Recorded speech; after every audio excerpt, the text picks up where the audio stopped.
Hoje eu vou compartilhar com você as 7 estratégias para você se tornar viciado em estudar. A primeira estratégia que eu quero compartilhar com você para você se tornar um viciado em estudar é você montar uma REC. Rotina de estudo consistente. O que é isso? É uma rotina de estudo que você consiga manter consistentemente. Então esse é o ponto principal. Não adianta você colocar uma meta de quantidade de horas que você não vai conseguir cumprir. Inclusive isso aqui é um ponto importante para você. Eu sempre falo, coloque a sua meta de quantidade de horas que você vai estudar como uma meta muito provável de você cumprir. Então, por exemplo, se você perguntar para alguém que nunca estudou, você consegue estudar 8 horas diárias? Ela pode até dizer que sim, se ela olhar, de repente ela não trabalha, ela olha para a agenda dela. A verdade é que é muito improvável que ela consiga já imediatamente começar a estudar essa carga horária. Então, leva isso em consideração quando você for determinar. E eu sempre falo, você precisa ir aumentando, ganhando confiança. Então, você vai estabelecer uma quantidade de horas menor. Então, se a sua capacidade você acha que é de 4 horas por dia, começa com 2 horas. Porque 2 horas é muito mais provável que você vai conseguir cumprir. Outro ponto importante é que essa rotina precisa ser específica. Você tem que determinar exatamente em que horário você vai estudar. Então, se você vai estudar antes do trabalho, na hora do almoço, à noite, isso tem que estar detalhado. Não é estudar quando der, quando liberar um tempo. Não vai funcionar dessa forma. Você precisa, no começo, estabelecer os horários específicos para estudar. A segunda estratégia que eu quero compartilhar com você é você entender que você precisa quebrar uma barreira inicial em relação aos estudos. Sempre vai ser mais difícil começar do que manter os estudos, porque isso é normal. Sempre que a gente vai fazer alguma atividade que no começo parece difícil, desagradável, a gente tende a procrastinar o início dessa atividade. Mas uma vez que você começa, fica mais fácil depois você dar continuidade. Então essa barreira inicial é uma dificuldade que você precisa quebrar.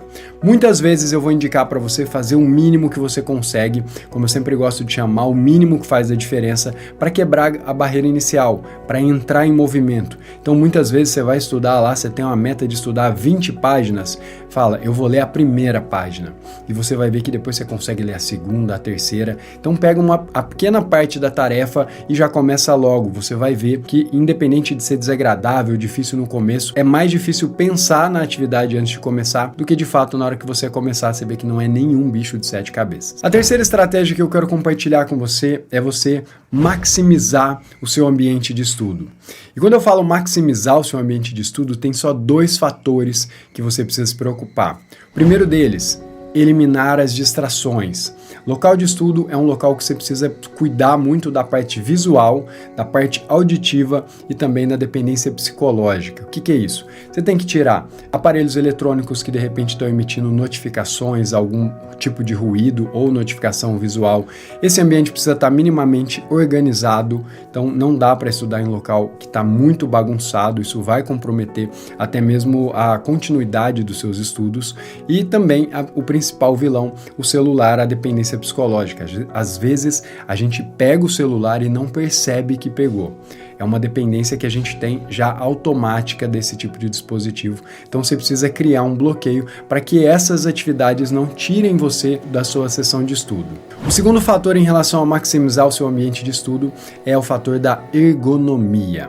E ergonomia aqui basicamente é criar um ambiente de bem-estar no qual você consiga estudar com o mínimo de qualidade. Então estou falando de conforto térmico, não pode ser um lugar muito quente, uma certa ergonomia em relação à cadeira, mesa, você não pode ficar improvisando muito no local de estudo. Então comece a investir no seu local de estudo.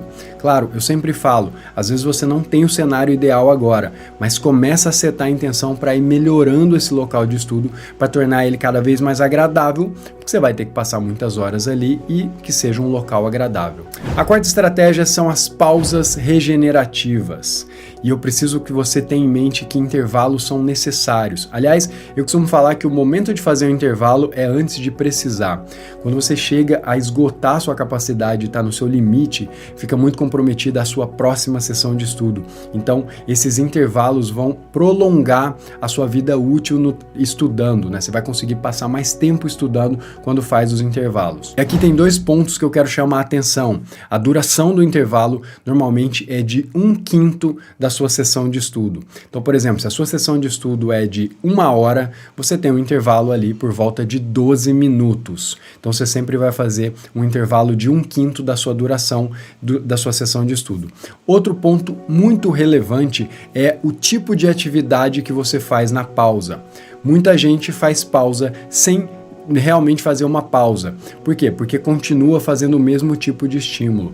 Se você faz uma pausa e continua no mesmo local de estudo, só pega o celular ou entra na internet, você não fez pausa para o seu cérebro.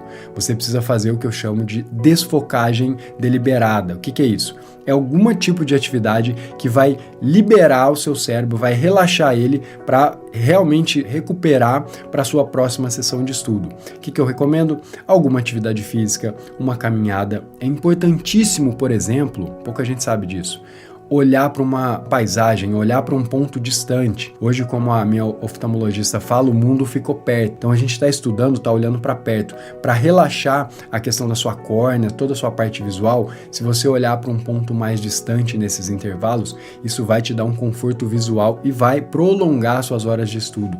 Então lembre-se, o intervalo é muito importante que você faça algum tipo de atividade de relaxamento. Pode ser uma caminhada, passear com o cachorro, respirações, meditação, sai do local de estudo, fica exposto à luz natural, mas essas pausas são realmente importantes para você. A quinta estratégia para você viciar em estudar é você fazer a recalibragem do seu cérebro. Não sei se você já percebeu, mas hoje todas as atividades estão hiperestimuladas, o nosso cérebro está hiperestimulado. Então você tem, por exemplo, vídeos curtos, você tem redes sociais, você tem jogos de videogame, você tem séries e tudo isso gera um estímulo muito grande. O que acontece quando você vai fazer qualquer outro tipo de atividade que não tem essa quantidade de estímulo, você sente tédio. E as pessoas perderam a capacidade de lidar com o tédio. Basta você ver que você entra num elevador, a hora que você aperta o botão, você já tira o celular. Você chegou numa fila, já viu que vai demorar alguns segundos, você pega o celular. Você não tem a capacidade de ficar parado fazendo nada. É quase impossível hoje. Você vai acabar se estimulando com alguma coisa. Mas qual que é o ponto? O que acontece é que quando seu cérebro está hiperestimulado, quando ele vai fazer uma atividade como estudar, que via de regra vai ter muito menos estímulo, você vai sentir tédio, vai sentir preguiça, vai bater o sono. Então você precisa achar esse ponto para diminuir, recalibrar o seu cérebro, diminuindo a quantidade de estímulos. Qual a estratégia que eu vou indicar para vocês? Jejum de telas, jejum de celular ou jejum de telas, a depender do tipo de tela que você utiliza, mas o celular já seria uma boa vantagem. O que é o lance? Você vai deixar pelo menos 10 horas e você pode ir aumentando isso, mas começa com 10 horas de jejum. Então, por exemplo, se você pegou o celular às 10 horas da noite, a última vez que você pegou o celular, volta e só pega às 8 horas da manhã do dia seguinte. São 10 horas. E vai aumentando. O ideal é que você passe pelo menos aí 12 horas fazendo esse jejum. Isso vai acalmar sua mente. Se você conseguir diminuir antes da hora de dormir, vai fazer você dormir melhor, com mais qualidade. Então começa a diminuir a quantidade de estímulos. Porque eu não sei se você sabe, mas tudo é feito para viciar. As redes sociais, a Netflix, tudo é feito para você ficar preso ali.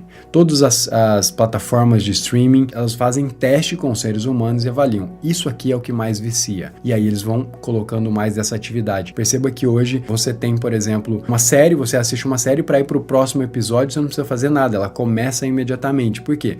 Porque eles sabem que é mais difícil para o usuário parar no meio ali, sendo que, já vou assistir mais um. Então, foi tudo pensado para te viciar, você precisa fazer essa recalibragem e diminuir essa quantidade de estímulo. A sexta estratégia que eu quero compartilhar com você, não leve em consideração só o seu comportamento. Agora, a gente vai olhar o comportamento das pessoas que você mais convive. Não sei se você sabe, você já deve ter ouvido falar disso, a gente é a média das 5 pessoas que a gente mais convive. Mas tem um ponto importante, as 5 pessoas que você mais convive deliberadamente. Por quê? Porque algumas pessoas você não vai conseguir mudar, algumas são familiares, enfim, é o que é. Agora, as pessoas que você escolhe estar junto, aquela pessoa que está no trabalho, você escolhe para almoçar junto com ela, a pessoa que você manda mensagem, que você se encontra no final de semana, essas pessoas você escolheu. E você precisa começar a escolher pessoas que estão tendo resultado ou que estão buscando algo melhor. Porque nós somos extremamente sensíveis ao meio. Se você estiver num ambiente que todo mundo só está falando falando de coisa errada, de balada, de novela, fatalmente você vai entrar na mesma frequência. É muito difícil você contrariar o ambiente. Então eu quero que você pegue, faça uma lista agora, para esse vídeo, faz uma lista das 5 pessoas que você escolheu andar junto e começa a avaliar cada uma delas. Quem tá puxando você para cima e quem tá te puxando para baixo. E aí você começa a ficar mais tempo com essas pessoas que de alguma forma te estimulam. Se você anda com alguém que é um atleta, alguém que é muito disciplinado, fatalmente você começa a padronizar, você vai criando um padrão parecido com essa pessoa. Então isso é fundamental. Uma dica adicional para você é que muitas vezes você não tem pessoas próximas para puxar você para cima. Mas hoje você tem a oportunidade de, na internet, escolher as pessoas pelas quais você vai estar próximo. Então quando estiver assistindo algum tipo de programa, escolha esse tipo de pessoa. Pessoas, atletas de alta performance, empresários, pessoas com um notável saber, que você se conecta e fala, cara, olha que diferente essa pessoa, que disciplinada, o horário que ela acorda, como ela leva a vida dela, e isso vai montando ou moldando o seu ambiente, que eu chamo de ambiente virtual de alta performance. As pessoas que a gente convive virtualmente, porque isso é uma realidade hoje. Muitos de nós acabam tendo muito contato com a realidade de outras pessoas e você pode escolher.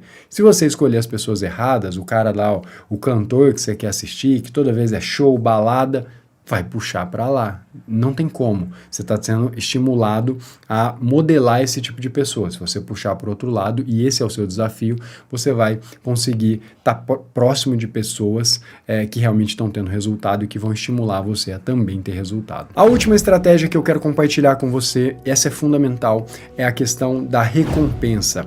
Você precisa aprender a recompensar as suas sessões de estudo. E qual que é o ponto? Muita gente usa a recompensa da maneira errada. Pensa na recompensa como uma recompensa tardia. Então, por exemplo, eu quero ser aprovado no concurso. Excelente, isso é um bom motivo para você entrar. Quero ser aprovado e mudar de vida. Mas ele vai demorar muito tempo. E a tarefa que vai fazer você conseguir ser aprovado, o comportamento é estudar todos os dias. O seu foco tem que estar em estudar todos os dias. E a sua recompensa tem que ser vinculada ao fato de você ter estudado. Então não é recompensar lá na frente quando for aprovado, é recompensar o fato de você ter estudado hoje. Recompensas intrínsecas principalmente. Se sentir bem, se sentir realizador. Hoje eu estudei. Isso é a maior recompensa, você se sente bem. Claro, você pode utilizar alguns mecanismos, eu faço isso comigo às vezes, do tipo, se eu fizer o que eu preciso fazer, eu vou me dar alguma recompensa de algo que eu quero fazer. Pode ser lá a série do Netflix, embora eu não seja a pessoa correta para falar sobre isso, porque eu praticamente não assisto isso, mas o ponto é, se for isso, se eu estudar as minhas 2 horas que eu me planejei aqui, eu vou assistir um episódio da minha série. Beleza, você vinculou a tarefa a uma recompensa. Perfeito, isso vale. Mas lembre-se disso, aprenda a recompensar esse processo de estudar. Não só pensa que lá na frente você vai ter um grande resultado, seja uma aprovação no concurso, seja na OAB, o vestibular, não importa, isso está muito longe. Comece a recompensar diariamente o progresso e a sua determinação de ter cumprido a sua sessão de estudo.